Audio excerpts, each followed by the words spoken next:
difficult heroic quests, just the sheer time commitment of bringing people through those quests, that we had to make that content more available. So it's something I think you make a really valid point, and it's something that we're constantly trying to balance. Next question. Hello. I think the content since Next has gotten progressively better, more creative, and my question is, now with Black Temple being the current endgame content and Gale's getting to the end, what can we expect Wrath of the Lich King and now? And will Tier 7 gear be available? We are doing another raid dungeon, another 25-player raid dungeon. We can't announce all the details of it right now, but there will be another one after Black Temple and before Lich King. Jeff mentioned it in his presentation. It'll be like 6 bosses, and it will have gear that's better than what's available in Black Temple. We're not exactly decided on what the gear might look like, whether or not there's a full set similar to Tier 6, whether or not there's a true Tier 7, but there will be better gear to be had there. We're also toying with the idea of another 5-man before Lich King. So not going to commit to it yet, but we're kind of excited about it. We'd like to try to get one more 5-man in the game before Lich King too.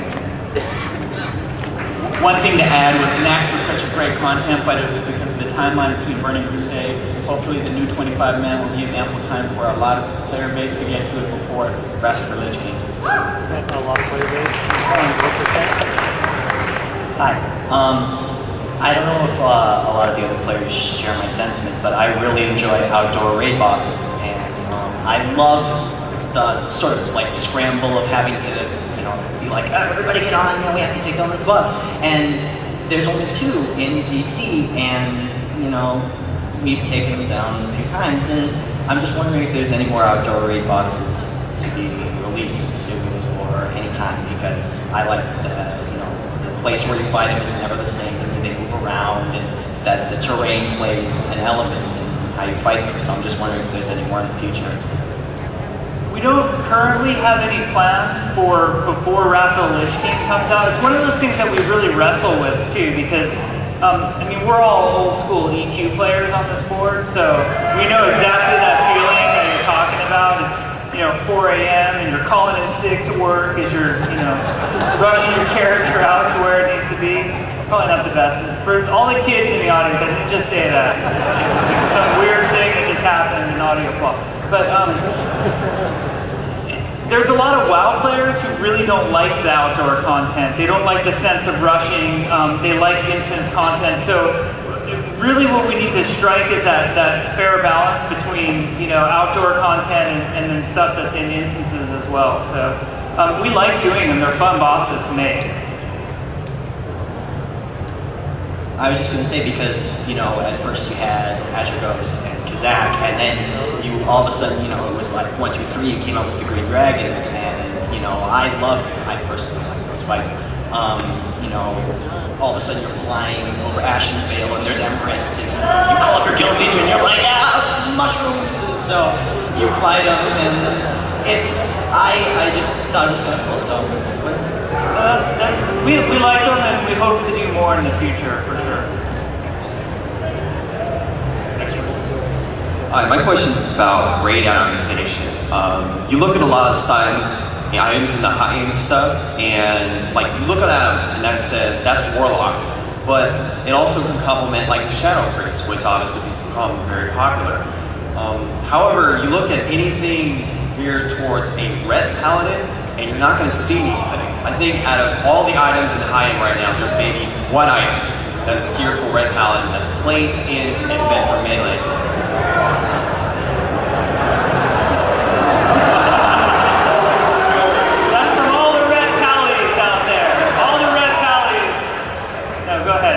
My question is you got another 25-man coming out, you got Wrath of the Lich King coming out, and Northrend is obviously going to be full of undead, which is a red paladin's dream come true.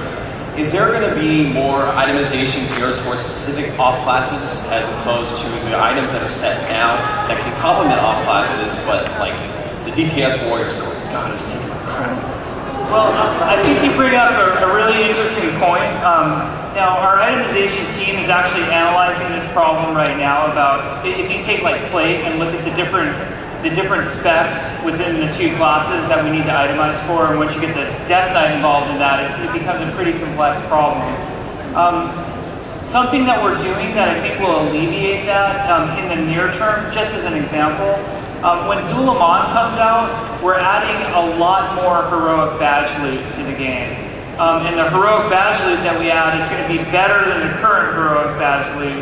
And it's going to really be tailored for, I mean, it's going to be tailored for everyone, but I think some of the off specs like the Moonkin, the Red Pallies, they're going to find a lot of gear in there that's desirable to them. So that's like one example of how we can sort of head off that problem. Because the flip side to that is there's a lot of 25-man raids out there that have no Red Pallies, and when that Red Pally item drops, they're like, oh, what was Blizzard thinking? So I agree that we need to make it viable.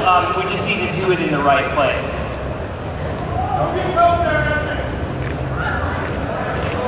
Hi. I was worrying, in PvP we've seen a lot of battleground after battleground, and then eventually someone came up with the great idea, hey, we should reinvent PvP, let's introduce this arena system, it's great. And everybody became really interested in it. Right now we're really just doing reputation grinds and dungeon after dungeon. Are we going to see any novel ideas to reinvent the PvE scene? Wow. Well, I mean, a lot of what we've been doing is trying to add content across the game, so that includes stuff like the stuff that you mentioned in new arena systems. What I'm hoping for Lich King is that some of the siege and destructible building technology that we're building can be applied to the raid game. Now, I can't 100% commit to that yet because we're tuning it and designing it around PvP first and foremost, but I would love to see PvE encounters where you can use siege equipment and blow buildings up and that sort of thing. So that might be a direction that we go. I actually think in the PvE front, I've been talking a lot about it today, but I actually think the daily quests are a new good direction for some PvE content, especially on the solo front. And the more daily quests that we get in the game, the better it'll be, because the goal of those is to not feel like you're just doing the same thing over and over, like going out killing the same creatures. Once we have enough daily quests in the game, your experience will feel a lot more broad. So I hope things like that help.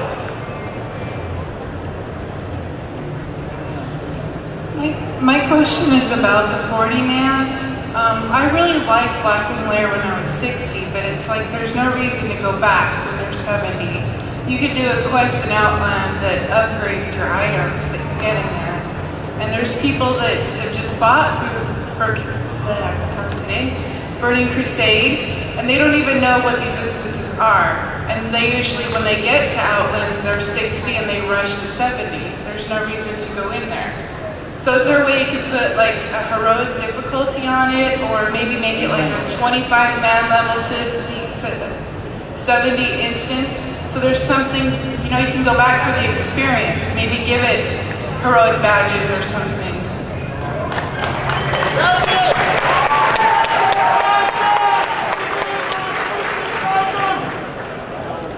As Jeff alluded to, we are seriously considering making Max Ram as something you can go back to in Northrend at least, and it's something as we have a finite amount of time to make really cool encounters, and if we can, and this isn't just us who's making encounters, it's the item guys, you know, it takes a certain amount of time to put in new rewards that you're talking about for those instances, and we can make new rewards for the new content, or we can go back and make new rewards for the old content, and it's just a matter of, we'd love to go back and do it. I mean, we spent a huge amount of time doing those encounters, and we love them all. It's just a matter of trying to find a good balance between where exactly we spend our limited time, and maybe we can go back and do some of those dungeons, but I can't really tell in the future what's going to happen. Well, even like a badge or anything, you know, just make it harder so you have a reason to go back. definitely a good idea, and